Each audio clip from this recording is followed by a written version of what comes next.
ಮಹತ್ವದ ಜಾತಿ ಜನಗಣತಿ ವರದಿ ಬಗ್ಗೆ ಕ್ಯಾಬಿನೆಟ್ನಲ್ಲಿ ಚರ್ಚೆ ಆಗ್ತಾ ಇದೆ. ಸಾಧಕ ಬಾಧಕಗಳ ಬಗ್ಗೆ ಸಂಪುಟದಲ್ಲಿ ಚರ್ಚೆಯನ್ನ ಮಾಡಲಾಗ್ತಾ ಇದೆ. ವರದಿಯನ್ನ ಪರಿಶೀಲನೆ ಮಾಡ್ತಾ ಇದ್ದಾರೆ ಸಚಿವರು. ಯಾಕಂದ್ರೆ ಈಗ 10 ವರ್ಷ ಆಗ್ತಾ ಬಂತು, 9 ವರ್ಷ ಅಂತೂ ಆಗಿದೆ. ಕೆಲವರು ಅವೈಜ್ಞಾನಿಕ ಅಂತ ಹೇಳ್ತಾ ಇದ್ದಾರೆ, ವೈಜ್ಞಾನಿಕವಾಗಿಲ್ಲ, ತುಂಬಾ ಹಳೇದಾಗಿದೆ ವರದಿ ಸಮೀಕ್ಷೆ ಅಂತ ಹೇಳ್ತಾ ಇದ್ದಾರೆ. ಈ ನಿಟ್ಟಿನಲ್ಲಿ ವರದಿಯಲ್ಲಿ ಏನಿದೆ ಅಂತೇಳಿ ಫಸ್ಟ್ ಪರಿಶೀಲನೆ ಮಾಡುವಂತ ಕೆಲಸ ಸಚಿವ ಸಂಪುಟ ಸಭೆಯಲ್ಲಿ ಸಚಿವರುಗಳಿಂದ ನಡೀತಾ ಇದೆ.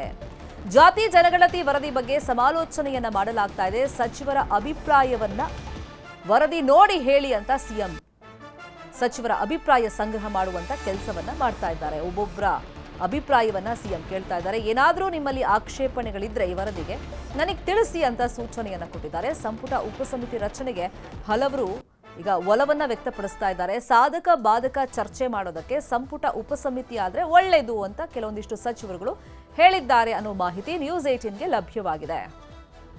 ಸಿದ್ದರಾಮಯ್ಯ ಅವರ ಕನಸಿನ ವರದಿಗೆ ಒಪ್ಪಿಗೆ ಸಿಗುತ್ತಾ ಅನ್ನೋದು ಈಗಿರುವಂತ ಕುತೂಹಲ. ಬಹಳಷ್ಟು ವಿರೋಧದ ಮಧ್ಯದಲ್ಲಿ ಅಂತೂ ಇಂತೂ ಸಚಿವ ಸಂಪುಟ ಸಭೆಯಲ್ಲಿ ಇವತ್ತು ಮಹತ್ವದ ಚರ್ಚೆ ಜಾತಿ ಜನಗಣತಿ ವರದಿ ಮೇಲೆ ನಡೀತಾ ಇದೆ. ವರದಿ ಮಂಡನೆ ಆಗಿದೆ. ಇದು ಗ್ರೀನ್ ಸಿಗ್ನಲ್ ಯಾವಾಗ ಸಿಗುತ್ತೆ ನೋಡಬೇಕು. ಅದಕ್ಕೂ ಮುಂಚಿತವಾಗಿ ವರದಿಯಲ್ಲಿ ಏನಿದೆ ಅಂತ ಹೇಳಿ ಪ್ರತಿಯೊಬ್ಬರ ಬಳಿಯಲ್ಲಿ ಆ ವರದಿ ನೋಡಿ ತಮ್ಮ ಅಭಿಪ್ರಾಯ ತಿಳಿಸುವಂತ ನಿಟ್ಟಿನಲ್ಲಿ ಸಚಿವರುಗಳಿಗೆ ಸಿಎಂ ಸೂಚನೆಯನ್ನ ಕೊಟ್ಟಿದ್ದಾರೆ.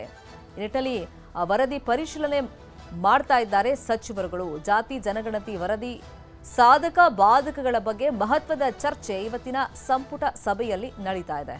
ವರದಿ ಪರಿಶೀಲನೆಯನ್ನ ಸಚಿವರುಗಳು ಮಾಡ್ತಾ ಇದ್ದಾರೆ. ಕೆಲವೊಂದಿಷ್ಟು ಜನ ಸಂಪುಟ ಉಪಸಮಿತಿ ಆಗಲಿ ಅಂತ ಹೇಳಿ ಒಲವನ್ನ ವ್ಯಕ್ತಪಡಿಸ್ತಾ ಇದ್ದಾರಂತೆ. ಇದೇ ವಿಚಾರವಾಗಿ ಇನ್ನಷ್ಟು ಡೀಟೇಲ್ ಆಗಿ ಇನ್ಫಾರ್ಮೇಶನ್ ಕೊಡ್ತಾ ಹೋಗೋದಕ್ಕೆ ನೇರ ಸಂಪರ್ಕದಲ್ಲಿ ಕನೆಕ್ಟ್ ಆಗಿದ್ದಾರೆ ನಮ್ಮ political bureau reporter Krishna. Siddaramaiah ಅವರ ಕನಸಿನ ವರದಿ ಅಂತೂ ಇಂತೂ ಕ್ಯಾಬಿನೆಟ್ ಮೀಟಿಂಗ್ ನಲ್ಲಿ ಮಂಡನೆ ಆಗಿದೆ. ಆಗುತ್ತೆ ಆಗಲ್ಲ ಇಂಥ ಗೊಂದಲಗಳು ಸಾಕಷ್ಟು ದಿನಗಳಿಂದ ನಡೀತಾ ಇತ್ತು. ಇನ್ಫ್ಯಾಕ್ಟ್ ಸಾಕಷ್ಟು ವರ್ಷಗಳಿಂದ ನಡೀತಾ ಇತ್ತು. ಫೈನಲಿ ಈ ವರದಿ ಮಂಡನೆ ಆಗ್ತಾ ಇದ್ದಂಗೆ ಯಾರ್ಯಾರ ಅಭಿಪ್ರಾಯ ಏನೇನು ಇದೆಯಂತೆ? ಶರ್ಮಿತಾ, ಕೊನೆಗೂ ರಾಜ್ಯ ಸಚಿವ ಸಂಪುಟ ಸಭೆಯಲ್ಲಿ ಜಾತಿ ಜನಗಣತಿ ವರದಿ ಮಂಡನೆ ಆಗಿರುವಂತದ್ದು. ಕಳೆದ ಹಲವು ತಿಂಗಳಿಂದ ಕೂಡ ಅದು ಮಂಡನೆ ಆಗುತ್ತಾ ಇಲ್ಲ ಅನ್ನುವಂಥ ಚರ್ಚೆ ಪರವಿರೋಧ ದೊಡ್ಡ ಮಟ್ಟದ ಚರ್ಚೆ ನಡೀತಾ ಇತ್ತು. ಇವತ್ತು ಅಂತಿಮವಾಗಿ ಮುಖ್ಯಮಂತ್ರಿ ಸಿದ್ದರಾಮಯ್ಯ ಅವರ ವರದಿಯನ್ನು ಮಂಡಿಸುವಂತ ನಿಟ್ಟಿನಲ್ಲಿ ಕೂಡ ಸಫಲರಾಗಿರುವಂತದ್ದು. ಮುಖ್ಯವಾಗಿ ಆ ಒಂದು ವರದಿಯಲ್ಲಿ ಏನಿದೆ ಅನ್ನೋ ಒಂದು ಅಂಶಗಳನ್ನ ಸಹಜವಾಗಿಯೇ ಅಧಿಕಾರಿಗಳು ಈಗಾಗ ಸಚಿವರ ಕೈಗಳಿಗೆ ಕೊಟ್ಟಿರುವಂತದ್ದು. ಸಚಿವರುಗಳು ಕೂಡ ಆ ಒಂದು ರಿಪೋರ್ಟ್ ಅನ್ನ ಅಂತಿಮವಾಗಿ ಪರಿಶೀಲನೆ ಮಾಡಿ ಮುಖ್ಯಮಂತ್ರಿ ಸಿದ್ದರಾಮಯ್ಯ ಕೂಡ ಎಲ್ಲಾ ಸಚಿವರುಗಳಿಂದ ಕೂಡ ಏನ್ ಹೇಳ್ತಾರೆ ಅಂದ್ರೆ ಆ ಒಂದು ಜಾತಿ ಜನಗಣತಿ ವರದಿ ಬಗ್ಗೆ ಏನು ಅವೈಜ್ಞಾನಿಕವಾಗಿದೆ ಅನ್ನೋದ್ರ ಬಗ್ಗೆ ಸಾರ್ವಜನಿಕ ವಲಯದಲ್ಲಿ ಕೂಡ ದೊಡ್ಡ ಮಟ್ಟದಲ್ಲಿ ಚರ್ಚೆ ಆಗ್ತಾ ಇತ್ತು. ಮತ್ತೆ ವರದಿ ಮಂಡನೆಗೂ ಮುಂಚಿತವಾಗಿಯೇ ಒಂದಷ್ಟು ಜನ ಸಚಿವರುಗಳು ಮತ್ತೆ ಶಾಸಕರು ವಿರೋಧವನ್ನು ಕೂಡ ವ್ಯಕ್ತಪಡಿಸಿದ್ರು. ಮತ್ತೆ ಒಂದಷ್ಟು ಸಮುದಾಯ ಕಡಿಮೆ ಸಂಖ್ಯೆಯಲ್ಲಿದೆ ಮತ್ತೆ ಇದು ಅವೈಜ್ಞಾನಿಕವಾಗಿದೆ ಅನ್ನೋ ಒಂದು ಆಪಾದನೆ ಕೂಡ ಮಾಡ್ತಾ ಇದ್ರು. ಇಂಥ ಸಂದರ್ಭದಲ್ಲಿ ಆ ಒಂದು ವರದಿ ಏನಿದೆ ಅನ್ನೋ ಒಂದು ಅಂಶಗಳನ್ನ ಎಲ್ಲ ಒಂದ್ ಕಡೆ ಈಗ ಸಂಬಂಧಪಟ್ಟಂತ ಸಚಿವರುಗಳು ಸಂಪೂರ್ಣವಾಗಿ ಅವಲೋಕನವನ್ನು ಮಾಡಿರುವಂತದ್ದು. ಅಂತಿಮವಾಗಿ ಮುಖ್ಯಮಂತ್ರಿ ಸಿದ್ದರಾಮಯ್ಯ ಕೂಡ ಅವರಿಂದ ಸಚಿವರುಗಳಿಂದ ಪರ ವಿರೋಧದ ಅಭಿಪ್ರಾಯವನ್ನು ಸಂಗ್ರಹ ಮಾಡೋದ್ರ ಮುಖಾಂತರವಾಗಿ ಈಗ ಅಂತಿಮವಾಗಿ ಯಾವ ರೀತಿಯಾದಂತಹ ನಿರ್ಣಯವನ್ನು ಮಾಡಬೇಕು ಅನ್ನೋ ನಿಟ್ಟಿನಲ್ಲಿ ಆ ಒಂದು ವಿಚಾರ ಚರ್ಚೆಗೆ ಹಂತಕ್ಕೆ ಬಂದಂತ ಸಂದರ್ಭದಲ್ಲಿ ಎಲ್ಲೋ ಒಂದ್ ಕಡೆ ಸಚಿವ ಸಂಪುಟ ಉಪ ಸಮಿತಿಯ ರಚನೆ ಮಾಡುವಂತ ನಿಟ್ಟಿನಲ್ಲಿ ಒಂದಷ್ಟು ಜನ ಸಚಿವರುಗಳು ಒಲವನ್ನು ತೋರಿರುವಂತದ್ದು. ಶರ್ಮಿತಾ, ಈ ಒಂದು ಜಾತಿ ಜನಗಣತಿ ಅನ್ನುವಂಥದ್ದು ಜೇನುಗೂಡಿಗೆ ಕೈ ಹಾಕುವಂತ ಅಂತಾನೆ ಹೇಳ್ಬೋದು.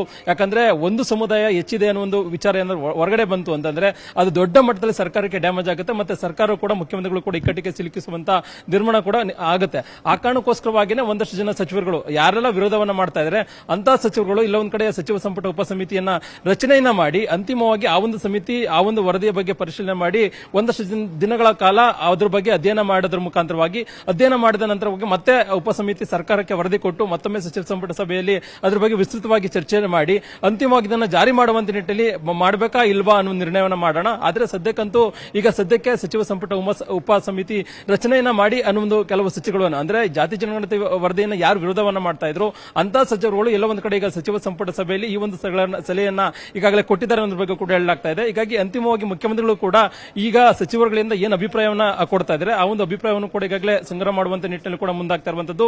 ಅಭಿಪ್ರಾಯ ಸಂಗ್ರಹ ಆಧಾರದ ಮೇಲೆ ಮುಖ್ಯಮಂತ್ರಿಗಳು ಸಚಿವ ಸಂಪುಟ ಉಪ ಸಮಿತಿಗೆ ಈ ಒಂದು ವರದಿಯನ್ನು ಕೊಡಬೇಕಾ ಅಥವಾ ಸಮಿತಿಯನ್ನ ರಚನೆ ಮಾಡಬೇಕಾ, ಸಮಿತಿಯಲ್ಲಿ ಯಾರೆಲ್ಲ ಸಚಿವರುಗಳು ಇರಬೇಕು, ಒಂದ್ ವೇಳೆ ಸಚಿವರುಗಳು ಹಿಂದುಳಿದ ವರ್ಗದವರಾಗಿರ್ಬೋದು ಮತ್ತೆ ಒಕ್ಕಲಿಗ ಮತ್ತೆ ಏನೋ ಲಿಂಗಾಯತ ಸಮುದಾಯ ಸಚಿವರುಗಳಾಗಿರ್ಬೋದು, ಹೀಗೆ ಒಬ್ಬೊಬ್ಬ ಸಚಿವರುಗಳನ್ನ ನೇಮಕವನ್ನ ಮಾಡೋದ್ರ ಮುಖಾಂತರವಾಗಿ ಕಮಿಟಿ ರಚನೆ ಮಾಡಿ ಆ ಒಂದು ಕಮಿಟಿಗೆ ಅಧಿಕಾರವನ್ನು ಕೊಟ್ಟು ಅದನ್ನ ಏನಾದರೂ ಮಾಡಬೇಕಾ ಅನ್ನೋದ್ರ ಬಗ್ಗೆ ಈಗ ಸಚಿವ ಸಂಪುಟ ಸಭೆಯಲ್ಲಿ ಈಗ ಚರ್ಚೆ ಮುಂದುವರೆದಿರುವಂತದ್ದು.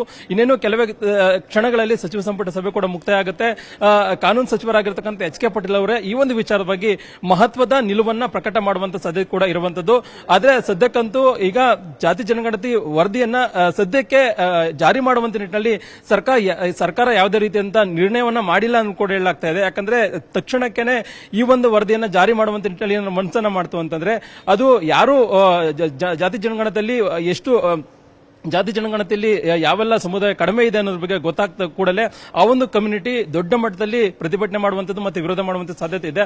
ಆ ಕಾರಣಕ್ಕೋಸ್ಕರವಾಗಿನೇ ಅದನ್ನ ಜಾತಿ ಜನಗಣತಿ ವರದಿಯನ್ನು ಜಾರಿ ಮಾಡಿಬಿಟ್ಟು ಮಾಡುವಂತ ನಿಟ್ಟಿನಲ್ಲಿ ಪ್ರಕ್ರಿಯೆ ನೋಡೋದಾದ್ರೆ ಬಹಳಷ್ಟು ಸವಾಲುಗಳು ಸಿದ್ದರಾಮಯ್ಯ ಮುಂದೆ, ಸರ್ಕಾರದ ಮುಂದೆ ಇದೆ. ಸದ್ಯಕ್ಕಿದೀಗ ವರದಿ ಮಂಡನೆ ಆಗಿದೆ. ಕ್ಯಾಬಿನೆಟ್ ಮೀಟಿಂಗ್ ನಲ್ಲಿ ಸಾಧಕ ಬಾಧಕ ಕುರಿತಂತೆ ಚರ್ಚೆ ಆಗ್ತಾ ಇದೆ. ಈಗ ರಾಜಕಾರಣ ಅಂದ್ರೇನೆ ಅದು ಈ ಜಾತಿ ಸಮೀಕರಣದ ಮೇಲೆ ನಡೆಯೋದು, ಯಾವ್ಯಾವ ಸಮುದಾಯ, ಸೊ ಇದ್ರ ಮೇಲೆ ಆಧಾರದ ಮೇಲೆ ನಡೆಯೋದು.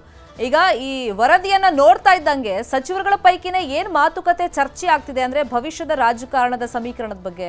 ಶರ್ಮಿತಾ, ಸಹಜವಾಗಿಯೇ ಈಗಾಗಲೇ ಡಿ.ಕೆ ಶಿವಕುಮಾರ್ ಕೂಡ ಈ ಒಂದು ವಿಚಾರವನ್ನ ಅಂದ್ರೆ ಅವೈಜ್ಞಾನಿಕವಾಗಿದೆ ಅನ್ನೋ ಮಾತನ್ನ ಪರೋಕ್ಷವಾಗಿ ಹೇಳಿದ್ರು, ಮತ್ತೆ ವಿರೋಧವನ್ನು ಕೂಡ ವ್ಯಕ್ತಪಡಿಸಿದ್ರು. ಮತ್ತೆ ಒಕ್ಕಲಿಗ ಸಮುದಾಯದ ಸ್ವಾಮೀಜಿಗಳಾಗಿರ್ಬೋದು ಮತ್ತೆ ಬೇರೆ ಬೇರೆ ನಾಯಕರುಗಳು ಎಲ್ಲರೂ ಕೂಡ ಇದನ್ನು ವಿರೋಧವನ್ನು ಕೂಡ ವ್ಯಕ್ತಪಡಿಸಿದ್ರು. ಮತ್ತೆ ನೀವು ಹೇಳಿದಂಗೆ ಈ ಒಂದು ಜಾತಿ ಜನಗಣತಿ ವರದಿ ಹೊರಗಡೆ ಬಂತು ಅಂದ್ರೆ ಭವಿಷ್ಯದಲ್ಲೂ ಕೂಡ ಅದು ತಮಗೆ ದೊಡ್ಡ ಮಟ್ಟದಲ್ಲಿ ಹಿನ್ನಡಾಗುತ್ತೆ ಅನ್ನೋ ಒಂದು ವಿಚಾರ ಕೂಡ ಈಗಾಗಲೇ ಕೆಲವು ಸಚಿವರಿಗೂ ಕೂಡ ಮನದಟ್ಟಾಗಿದೆ. ಮುಖ್ಯವಾಗಿ ಡಿ.ಕೆ ಶಿವಕುಮಾರ್ ಕೂಡ ಮುಖ್ಯಮಂತ್ರಿ ಸ್ಥಾನದ ಕನಸನ್ನ ಕಾಣ್ತಾ ಇದ್ದಾರೆ.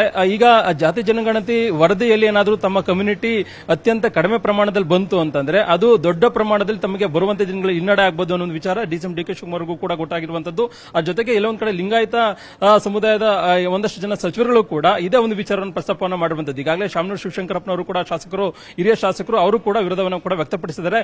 ಇದೇನಾದ್ರೂ ವರದಿ ಏನಾದ್ರೂ ಅನುಷ್ಠಾನ ಮಾಡ್ತು ಅಂದ್ರೆ, ಜಾರಿ ಮಾಡ್ತು ಅಂತಂದ್ರೆ ನಾವು ಸುಮ್ಮನೆ ಇರಲ್ಲ, ಪ್ರತಿಭಟನೆ ಮಾಡ್ತೀವಿ ಅನ್ನೋ ಮಾತನ್ನು ಕೂಡ ಹೇಳಿದ್ದಾರೆ. ಹೀಗಾಗಿ ಏನೇ ನಿರ್ಧಾರವನ್ನು ಮಾಡಿದ್ರು ಕೂಡ ಮುಖ್ಯಮಂತ್ರಿಗಳು ಅಂತಿಮವಾಗಿ ಎಲ್ಲಾ ಸಚಿವರುಗಳ ಅಭಿಪ್ರಾಯಗಳನ್ನು ತೆಗೆದುಕೊಂಡು ವಿಶ್ವಾಸಕ್ಕೆ ತೆಗೆದುಕೊಂಡೇ ಮುಖ್ಯಮಂತ್ರಿಗಳು ಮುಂದೆ ಹೋಗಬೇಕಾಗುತ್ತೆ. ಆ ಕಾರಣಕ್ಕೋಸ್ಕರವಾಗಿ ಇವತ್ತಿನ ಸಚಿವ ಸಂಪುಟ ಸಭೆಗಳಲ್ಲಿ ಸಚಿವರುಗಳು ಯಾವ ರೀತಿಯಾಗಿ ಮನಸ್ಥಿತಿಯಲ್ಲಿ ಇದ್ದಾರೆ, ಆ ಒಂದು ಮನಸ್ಥಿತಿಯ ಆಧಾರದ ಮೇಲೆ ಒಂದು ಸ್ಪಷ್ಟವಾದಂತಹ ನಿರ್ಣಯವನ್ನು ಕೈಗೊಳ್ಳುವಂತ ನಿಟ್ಟಿನಲ್ಲಿ ಕೂಡ ಮುಖ್ಯಮಂತ್ರಿಗಳು ಮುಂದಾಗಿರುವಂತದ್ದು. ಆದರೆ ಸದ್ಯಕ್ಕಂತೂ ಒಂದಷ್ಟು ಜನ ಸಚಿವರುಗಳು ಸಬ್ ಕಮಿಟಿ ರಚನೆ ಮಾಡುವಂತ ನಿಟ್ಟಿನಲ್ಲಿ ಒಲವನ್ನು ತೋರ್ತಾ ಇದ್ದಾರೆ. ಮತ್ತೊಂದು ಕಡೆ ಒಂದಷ್ಟು ಜನ ಹಿಂದುಳಿದ ವರ್ಗದ ಸಚಿವರುಗಳು, ದಲಿತ ಒಂದಷ್ಟು ಜನ ಸಚಿವರುಗಳು ಈ ಒಂದು ಜಾತಿ ಜನಗಣತಿ ವರದಿಯನ್ನ ಕೂಡಲೇ ಜಾರಿ ಮಾಡಿದ್ರೆ ಒಳ್ಳೆಯದು. ಯಾಕಂದ್ರೆ ಈಗಾಗಲೇ ಇದ್ರ ಬಗ್ಗೆ ಸಾಕಷ್ಟು ವಿಳಂಬ ಆಗ್ತಾ ಇದೆ. ವಿಳಂಬ ಆದಂತ ಸಂದರ್ಭದಲ್ಲಿ ಅದು ಸರ್ಕಾರಕ್ಕೆ ದೊಡ್ಡ ಮಟ್ಟದಲ್ಲಿ ಸಮಸ್ಯೆ ಆಗುತ್ತೆ. ಈಗಾಗಲೇ ಮುಖ್ಯಮಂತ್ರಿಗಳು ಕೂಡ ಭರವಸೆಯನ್ನು ಕೊಟ್ಟಿದ್ದಾರೆ. ಮತ್ತೆ ಒಂದಷ್ಟು ಜನ ಸಮುದಾಯದ ಜನರು ಕೂಡ ಕಾತುರದಿಂದ ಕಾಯ್ತಾ ಇದ್ದಾರೆ. ಹೀಗಾಗಿ ಇದನ್ನ ತಕ್ಷಣವೇ ವರದಿಯನ್ನ ಜಾರಿ ಮಾಡಿ ಅನ್ನೋ ಒಂದು ನಿಟ್ಟಿನಲ್ಲಿ ದಲಿತ ಆಗಿರಬಹುದು ಮತ್ತು ಹಿಂದುಳಿದ ವರ್ಗದ ಒಂದಷ್ಟು ಜನ ಸಚಿವರುಗಳು ಮುಖ್ಯಮಂತ್ರಿಗಳು ಡಿಮ್ಯಾಂಡ್ ಅನ್ನ ಮಾಡ್ತಾ ಇದ್ದಾರೆ. ಹೀಗಾಗಿ ಮುಖ್ಯಮಂತ್ರಿಗಳು ಇನ್ನೇನು ಕೆಲವೇ ಹೊತ್ತಿನಲ್ಲಿ ಇದ್ರ ಬಗ್ಗೆ ಸ್ಪಷ್ಟವಾದಂತಹ ನಿರ್ಣಯವನ್ನ ಕೈಗೊಳ್ಳುವಂತ ನಿಟ್ಟಿನಲ್ಲಿ ಕೂಡ ಮುಂದಾಗಿರುವಂತದ್ದು. ಶರ್ಮಿತಾ.